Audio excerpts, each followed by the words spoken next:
শুরু হয়ে গেছে প্যারিস অলিম্পিক্স 2024। এই আসরে ভারতের মোট 117 জন ক্রীড়াবিদ বিভিন্ন ইভেন্টে প্রতিদ্বন্দ্বিতা করবেন। তবে ভারত অলিম্পিক গেমসে প্রথম যোগ দিয়েছিল আজ থেকে প্রায় 125 বছর আগে, ব্রিটিশ আমলে। হ্যাঁ, 1900 সালে ভারত প্রথম অলিম্পিক্সে যোগ দেয়। কলকাতায় জন্ম নেওয়া নরম্যান প্রিচার্ড সেই আসরে একমাত্র ভারতীয় প্রতিনিধি ছিলেন। নরম্যান প্রিচার্ড অবশ্য অলিম্পিকে ভারতীয় পতাকার নিচে নয়, বরং ব্যক্তিগতভাবে প্রবেশ করেছিলেন। আর অলিম্পিক্সে ভারত প্রথম ক্রীড়াবিদদের আনুষ্ঠানিক দল পাঠায় 1920 সালে। এক বাঙালি যুবক ভারতের প্রথম অলিম্পিয়ান হিসেবে ভারতীয় পতাকা বহন করেছিলেন।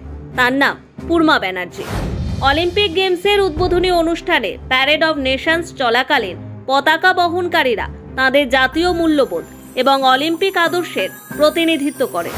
পূর্মা ব্যানার্জি ছিলেন ভারতের প্রথম অলিম্পিয়ান, যিনি বেলজিয়ামের অ্যান্টওয়ার্পে অনুষ্ঠিত 1920 অলিম্পিকে ভারতীয় দলের পতাকাবাহী ছিলেন।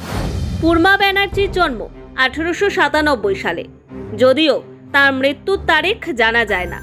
এই বাঙালি তথা ভারতীয় স্প্রিন্টার 1920 গ্রীষ্মকালীন অলিম্পিক্সে পুরুষদের 100 মিটার এবং 400 মিটার দৌড়ে প্রতিদ্বন্দ্বিতাও করেছিলেন।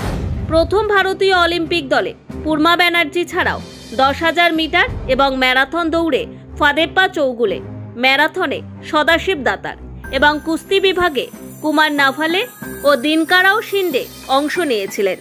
Bureau report, one Bengal.